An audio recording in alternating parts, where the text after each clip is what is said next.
ओम उमा महेश्वराय नमः। हमारे YouTube channel पर आप सभी दोस्तों का हार्दिक स्वागत है। शिव महापुराण रुद्र संहिता चतुर्थ खंड छठे अध्याय से 10वें अध्याय की कथा। कार्तिकेय जी का अद्भुत चरित्र, तारकासुर का वध। ब्रह्मा जी बोले, नारद, इस प्रकार सभी अभिष्ट देवताओं से आशीर्वाद प्राप्त करके कुमार कार्तिकेय बहुत प्रसन्न हुए। उन्होंने सभी देवताओं का धन्यवाद व्यक्त किया। तत्पश्चात वे अपने सिंहासन पर जा, तभी वहां एक ब्राह्मण दौड़ता हुआ आया। उस ब्राह्मण ने आकर कार्तिकेय जी को प्रणाम किया और उनके चरण पकड़ लिए और बोला, हे स्वामी, मैं आपकी शरण में आया हूँ, मुझ पर कृपा करके मेरे कष्ट को दूर करें। तब कार्तिकेय ने उस ब्राह्मण को उठाया और आदर पूर्वक अपने पास बैठाकर उसके दुखी होने का कारण पूछा। तब वो ब्राह्मण बोला, हे भगवान, मैं अश्वमेध यज्ञ कर रहा हूँ, परंतु आज मेरा घोड़ा अपने बंधनों को तोड़कर कहीं चला गया है। हे प्रभु, मुझ पर कृपा करें और मेरे घोड़े को यथाशीघ्र ढूंढ दें, अन्यथा मेरा यज्ञ भंग हो जाएगा। यह कहकर वो ब्राह्मण पुनः कार्तिकेय के चरणों को पकड़कर रोने गिड़गिड़ाने लगा। वो रोते रोते बोला, आप पूरे ब्रह्मांड के स्वामी हैं, आप सबकी सेवा करने को सदा तत्पर रहते हैं। आप सब देवताओं के स्वामी हैं और त्रिलोकीनाथ भगवान के शिव पुत्र हैं। इस प्रकार उस ब्राह्मण द्वारा की गई स्तुति को सुनकर कुमार कार्तिकेय बहुत प्रसन्न हुए। तब उन्होंने अपने वीर बलशाली प्रमुख गण वीरबाहु को बुलाकर उस घोड़े को जल्दी से जल्दी ढूंढ लाने की आज्ञा प्रदान की तथा यज्ञ को विधि विधान के अनुसार पूर्ण कराने के लिए कहा। तब वीरबाहु ने कार्तिकेय को प्रणाम किया और ब्राह्मण के घोड़े को ढूंढने के लिए निकल पड़ा। उसने पृथ्वी लोक पर हर जगह उस घोड़े को ढूंढा। जिस व्यक्ति ने जो भी जानकारी दी, उसके अनुसार वीरबाहु ने हर जगह उसकी तलाश की, परंतु वो असफल रहा।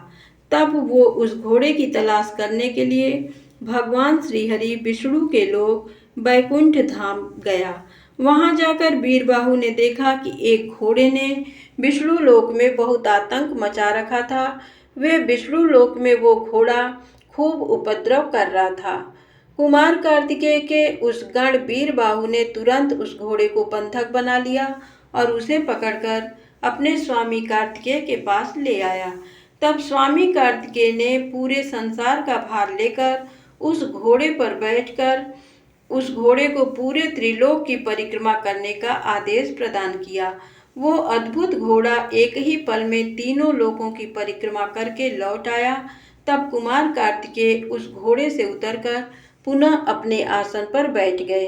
तब वो ब्राह्मण हाथ जोड़कर कार्तिकेय का धन्यवाद करने लगा और उनसे बोला कि हे प्रभु, आप ये घोड़ा मुझे सौंप दीजिए ताकि मैं अपना यज्ञ पूर्ण कर सकूं। तब कार्तिकेय मुस्कुराए और बोले, हे ब्राह्मण, ये घोड़ा उत्तम है और ये वध के योग्य नहीं है, इसलिए आप इसे अपने साथ ले जाने के लिए ना कहें। मैं आपके यज्ञ को पूर्ण होने का वरदान देता हूँ। मेरे आशीर्वाद से आपका यज्ञ अवश्य सफल होगा। ब्रह्मा जी बोले, हे नारद, अपने पुत्र कार्तिकेय का अद्भुत पराक्रम देखकर भगवान शिव और देवी पार्वती बहुत प्रसन्न हुए। तब सब देवताओं सहित श्री हरि विष्णु और देवराज इंद्र और मैं भी बहुत हर्षित हुए और भगवान शिव से बोले, हे देवादिदेव भगवान, आप तो सर्वेश्वर हैं, सर्वज्ञाता हैं। संसार की सब घटनाएं आपकी इच्छा से ही घटती है। आप तो जानते ही हैं कि ब्रह्मा जी द्वारा असुर राज तारक को दिए गए वर के अनुसार शिव पुत्र ही उसका वध करने में सक्षम होगा। इसलिए ही कुमार कार्तिकेय का जन्म हुआ है। प्रभु, हम लोगों के कष्टों को दूर करके हमारे जीवन को सुखी करने के लिए आप अपने पुत्र कार्तिकेय को आज्ञा दीजिए कि वो तारकासुर का वध करें। ये कहकर सब देवता भगवान शिव की स्तुति करने लगे। तब भगवान शिव का हृदय हम सबकी प्रार्थना से द्रवित हो उठा। उन्होंने हमारी प्रार्थना को स्वीकार कर लिया और अपने पुत्र कुमार कार्तिकेय को देवताओं को सौंप दिया। तब भगवान शिव ने अपने पुत्र कार्तिकेय को ये आज्ञा दी कि देवताओं की विशाल सेना का नेतृत्व करें और देवताओं के दुखों और संकटों को दूर करने के लिए तारकासुर का वध करें। अपने पिता भगवान शिव की ये आज्ञा पाकर स्वामी कार्तिकेय बहुत प्रसन्न हुए। तब उन्होंने हाथ जोड़कर अपनी माता पार्वती और पिता महादेव जी को प्रणाम किया और कहा कि हे माता, हे पिता, आप मुझे विजयी होने का आशीर्वाद प्रदान करें। ये सुनकर भगवान शिव मुस्कुराए और बोले, कुमार, निश्चय ही तुम अपने इस प्रथम युद्ध में अपने घोर शत्रु तारकासुर का वध करके विजयी होगे। हमारा आशीर्वाद सदैव तुम्हारे साथ है। इधर देवी पार्वती के हृदय में अपने प्रिय पुत्र के युद्ध में जाने की बात सुनकर पीड़ा होने लगी। वात्सल्य के कारण उनकी आंखों में आंसू आ गए। वे बहुत दुखी हुई और कहने लगी, हे नाथ, हे देवाधिदेव, मेरा पुत्र कार्तिकेय अभी बहुत छोटा है और वो तारकासुर महाबलशाली और शक्तिशाली है। उस दुष्ट ने अपनी दुष्टता से सभी देवताओं को भी परास्त कर दिया है। जब इतनी शक्तियों के स्वामी देवता उसका कुछ नहीं बिगाड़ सके, तो मेरा ये नन्हा सा पुत्र भला कैसे उसको हरा सकता है। मेरा दिल मुझे कार्तिकेय को युद्ध में भेजने की आज्ञा नहीं देता है। मैं अपने पुत्र को अपने साथ रखना चाहती हूँ। ये वचन सुनकर सभी देवताओं सहित भगवान शिव भी चिंतित हो गए। तब महादेव जी ने देवी पार्वती को समझाते हुए कहा, हे देवी, हे शिवा, आप सामान्य स्त्रियों की तरह क्यों व्यवहार कर रही हैं। ये मेरा और आपका पुत्र होने के कारण महाशक्तिशाली और वीर योद्धा है। देवताओं ने इसे अपनी अभिष्ट शक्तियां प्रदान की हैं। कार्तिकेय की जीत निश्चित है। कार्तिकेय का उत्पन्न होना तारकासुर के वध का प्रतीक है। आप व्यर्थ में चिंता ना करें। इतना सुनकर तब माँ पार्वती को बहुत संतोष हुआ और उन्होंने कार्तिकेय को युद्ध में जाने की आज्ञा दे दी। तब सब देवताओं का भय दूर हुआ और उनमें प्रसन्नता की लहर दौड़ गई। ब्रह्मा जी बोले, नारद, जब देवी पार्वती और भगवान शिव ने कुमार कार्तिकेय को युद्ध का नेतृत्व करने की आज्ञा प्रदान की, तो सभी देवता बहुत प्रसन्न हुए और एकत्र होकर उस पर्वत की ओर चल दिए। सिंहनाद करते हुए वे आगे बढ़ने लगे। उस समय कार्तिकेय सेना का नेतृत्व करते हुए सबसे आगे चल रहे थे। सब देवता मन में यही सोच रहे थे कि अब उन्हें तारकासुर नाम की मुसीबत से छुटकारा मिल जाएगा। जब तारकासुर को इस बात का पता चला कि देवताओं ने युद्ध की तैयारी पूरी कर ली है, तो तारकासुर ने भी तुरंत युद्ध की घोषणा कर दी। अपनी विशाल चतुरंगिणी सेना को लेकर तारक भी सिंहनाद करता हुआ देवताओं की ओर बढ़ने लगा। राक्षसों की सेना देखकर एक पल के लिए देवता घबरा गए। उसी समय आकाशवाणी हुई, हे देवगणों, तुम लोग भगवान शिव के पुत्र कार्तिकेय के नेतृत्व में युद्ध करने जा रहे हो, इसलिए तुम जरूर जीतोगे। तारकासुर कार्तिकेय के हाथों अवश्य मारा जाएगा।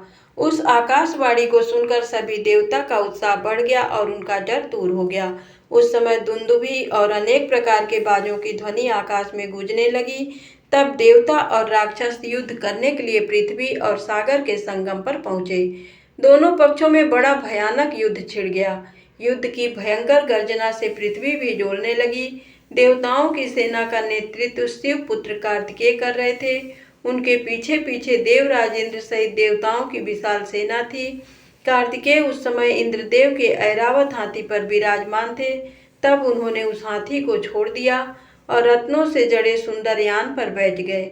उस सुंदर विमान पर प्रचेता ने सुंदर छत्र रखा। उस सुंदर विमान में बैठकर कार्तिकेय बहुत निराले और शोभा संपन्न लग रहे थे। उसी समय देवताओं और असुरों में भयानक युद्ध प्रारंभ हो गया। पृथ्वी कांपने लगी और पल भर में खंड मुंडों से बदलने लगी। हजारों सैनिक जो पराक्रम से लड़ रहे थे, कट कट कर और घायल होकर धरती पर गिरने लगे। चारों तरफ खून की नदियां बहने लगी थी। ऐसा भयानक दृश्य देखकर बहुत से भूत प्रेत, गीदड़ गीदड़ी उस मांस को खाने और खून पीने के लिए वहां आ गए। तभी महाबली तारकासुर ने विशाल सेना सहित देवताओं पर आक्रमण किया। देवराजेंद्र सहित अनेक देवताओं ने उसे रोकने का बहुत प्रयत्न किया, परंतु असफल रहे और तारकासुर भयानक गर्जना करता हुआ आगे बढ़ता गया। चारों ओर भयानक शोर मचा हुआ था। आक्रमण करते समय सैनिक बड़े जोर जोर से अपने मुंह से आवाज निकालते हुए आगे बढ़ रहे थे। देवताओं और राक्षसों का युद्ध बड़ा बीभत्स रूप ले चुका था। वहां भारी कोलाहल मचा हुआ था। तत्पश्चात देवताओं और असुर राज तारक के राक्षसगण आपस में द्वंद्व युद्ध करने लगे। एक दूसरे को मारकर वे अपने को बहुत बलशाली समझ रहे थे। वे बल के साथ एक दूसरे पर प्रहार करते, कोई किसी के हाथ तोड़ देता तो कोई पैर। दोनों सेनाएं अपने को पराक्रमी समझ रही थीं। नारद, इस प्रकार देवताओं और दानवों में बड़ा विनाशकारी युद्ध होने लगा। तारकासुर ने अपनी विशेष शक्ति चलाकर इंद्रदेव को घायल कर दिया। इसी प्रकार दानवों की सेना के वीर और बलवान राक्षसों ने देवताओं की सेना को बहुत नुकसान पहुंचाया। उन्होंने कई लोकपालों को युद्ध में हरा दिया और देवगणों को मार मार कर भगाने लगे। असुर सैनिकों को देवताओं पर हावी होते देखकर असुर खुशी में झूम उठे और भयंकर गर्जना करने लगे। तब देवताओं की ओर से लड़ रहे वीरभद्र क्रोधित होकर तारकासुर के निकट पहुंचे। असुरों ने वीरभद्र को चारों ओर से घेर लिया। उन्होंने परस्पर पास, खड्ग, फरसा और पट्टिस आदि आयुधों का प्रयोग किया। देवता और असुर आपस में गुत्थम गुत्था होकर लड़ने लगे। तभी देवताओं की ओर से वीरभद्र तारकासुर से लड़ने लगे। वीरभद्र ने पूरी शक्ति से तारकासुर का आक्रमण किया और उसको त्रिशूल के प्रहार से घायल कर दिया। घायल होकर तारक जमीन पर गिर पड़ा, परंतु अगले ही पल उसने स्वयं को संभाल लिया और पुनः खड़े होकर वीरभद्र से युद्ध करने लगा। महाकौतुकी तारक ने भीषण मार से वीरभद्र को घायल करके वहां से भगा दिया। तत्पश्चात उसने वहां युद्ध कर रहे देवताओं को अपने क्रोध का निशाना बनाया। तारक देवताओं पर अपने बाणों की बरसात करने लगा। तारकासुर के इस अनायास बाणों की वर्षा से देवता भयभीत हो गए। तब स्वयं श्रीहरि विष्णु तारकासुर से लड़ने के लिए आगे बढ़े। श्रीहरि ने गदा से तारकासुर पर ज्यों ही प्रहार किया, उसने विषित्व बाण मारकर उसके 2 टुकड़े कर दिए। तब क्रोधित होकर विष्णु जी ने सारंग धनुष उठाया और तारक को मारने के लिए बढ़े। तभी तारक ने प्रहार करके उन्हें गिरा दिया तो श्री विष्णु ने गुस्से से सुदर्शन चक्र चला दिया। नारद, तब मैंने कुमार कार्तिकेय के पास जाकर उनसे कहा कि मेरे दिए हुए वरदान के अनुसार तारकासुर का वध आपके श्री हाथों से ही होगा, इसलिए कोई भी देवता तारक का कुछ भी नहीं बिगाड़ सकता। ये सुनकर कार्तिकेय रथ से नीचे उतर गए और पैदल ही तारक को मारने के लिए दौड़े। उनके हाथ में उनकी शक्ति थी जो लपटों के समान चमकती हुई उल्का की तरह लग रही थी। 6 मुख वाले कुमार कार्तिकेय को देखकर तारकासुर बोला, देवताओं, क्या यही बालक है तुम्हारा वीर पराक्रमी कुमार जो शत्रुओं का पल में विनाश कर देता है? ये कहकर तारकासुर जोर से अट्टहास करने लगा और बोला कि इस बालक के साथ तुम सभी को मार दूंगा। तुम इस बालक को मेरे हाथों हत्या कराओगे। ऐसा बोलते हुए भयानक गर्जना करता हुआ वो कुमार कार्तिकेय की ओर पलटा और बोला कि हे बालक, ये मूर्ख देवता तो व्यर्थ में तुझे बलि का बकरा बनाना चाहते हैं, पर मैं इतना कठोर नहीं हूँ कि बिना किसी अपराध के एक मासूम बालक पर वार करूं। इसलिए जा, तू भाग जा, मैं तेरे प्राणों को छोड़ देता हूँ। देवराज इंद्र और भगवान श्री हरि विष्णु की निंदा करने से तारक द्वारा कमाया गया तपस्या का सारा पुण्य नष्ट हो गया। तभी इंद्र ने उस पर वज्र का प्रहार किया जिससे वह धरती पर गिर पड़ा। तब कुछ ही देर में तारकासुर पूरे उत्साह के साथ पुनः उठ खड़ा हुआ और उसने भीषण प्रहार से उसने देवराज इंद्र को घायल कर दिया और उन पर अपने पैर का प्रहार किया। ये देखकर देवता भयभीत हो गए और इधर उधर भागने लगे। तभी श्रीहरि विष्णु ने इस स्थिति को संभालने के लिए तारकासुर पर अपना सुदर्शन चक्र चला दिया। चक्र ने तारकासुर को धराशायी कर दिया, परंतु तारकासुर इतनी आसानी से हार मानने वाला नहीं था। वो अपनी पूरी शक्ति के साथ पुनः उठकर खड़ा हो गया। तब उसने अपनी प्रचंड शक्ति हाथ में लेकर भगवान विष्णु को ललकारा और उन्हें अपने भीषण प्रहार से घायल कर दिया। विष्णु जी मूर्छित होकर पृथ्वी पर गिर पड़े। वहां का यह दृश्य देखकर सभी देवताओं में कोहराम मच गया। सब अपने प्राणों की रक्षा करने के लिए इधर उधर भागने लगे। सारी सेना तितर बितर होने लगी। ये देखकर वीरभद्र ने तारकासुर पर आक्रमण किया। उसने त्रिशूल उठाया और तारकासुर पर वार किया, जिससे उसने वीरभद्र को अपनी शक्ति से घायल करके फिर मूर्छित कर दिया और जोर जोर से हंसने लगा। ब्रह्मा जी बोले, नारद, ये सब देखकर कुमार कार्तिकेय को तारकासुर पर बड़ा क्रोध आया और वे अपने पिता भगवान शिव के श्री चरणों का स्मरण कर अपने असंख्य गणों को साथ लेकर तारकासुर को मारने के लिए आगे बढ़े। ये देखकर सभी देवताओं में उत्साह की एक लहर दौड़ गई और वे प्रसन्न मन से कार्तिकेय की जय जयकार का उद्घोष करने लगे। ऋषि मुनियों ने अपनी वाणी से कुमार कार्तिकेय की स्तुति की। तत्पश्चात तारकासुर और कार्तिकेय का बड़ा भयानक दुस्सह युद्ध हुआ। दोनों परमवीर और बलशाली एक दूसरे पर भीषण प्रहार करने लगे। दोनों अनेक प्रकार के दांव पेचों का प्रयोग कर रहे थे। कार्तिकेय और तारकासुर के बीच मंत्रों से भी युद्ध हो रहा था। दोनों अपनी पूरी शक्ति और सामर्थ्य का प्रयोग एक दूसरे को मारने के लिए कर रहे थे। इस भयानक युद्ध में दोनों ही घायल हो रहे थे। युद्ध भयानक रूप लेता जा रहा था। उस भीषण युद्ध को सब देवता गंधर्व बैठकर देखने लगे। ये देखकर कार्तिकेय बोले, हे पर्वतों, आप कोई चिंता न करें। आज इस महापापी को मैं सबके सामने मौत के घाट उतारकर भय से मुक्ति दिलाऊंगा। जब कार्तिकेय पर्वतों से बात करने में निमग्न थे, उसी समय तारक ने अपनी शक्ति हाथ में लेकर उन पर धावा बोल दिया। उस शक्ति के प्रहार के आघात से शिव पुत्र कार्तिकेय भूमि पर गिर पड़े, परंतु अगले ही क्षण वे अपनी पूरी शक्ति के साथ पुनः उठ खड़े हुए और लड़ने के लिए तैयार हो गए। कार्तिकेय ने अपने मन में अपने माता पिता पार्वती जी व भगवान शिव को प्रणाम करके उनका आशीर्वाद लिया और अपनी प्रबल शक्ति से तारकासुर की छाती पर आघात किया। उसकी चोट से तारकासुर का शरीर विदीर्ण होकर पृथ्वी पर गिर पड़ा। सबके देखते ही देखते वो महाबली असुर पल भर में ढेर हो गया। महाबली तारकासुर के मारे जाते ही चारों ओर कार्तिकेय की जय जयकार गूंज उठी। तारकासुर के वध से सभी देवता बहुत प्रसन्न थे। तब अपने महाराज तारकासुर को मरा जानकर असुरों की विशाल सेना में भयानक कोलाहल मच गया। अपने प्राणों की रक्षा करने के लिए सभी असुर इधर उधर भाग रहे थे। देवताओं ने मिलकर सभी असुरों को मार गिराया।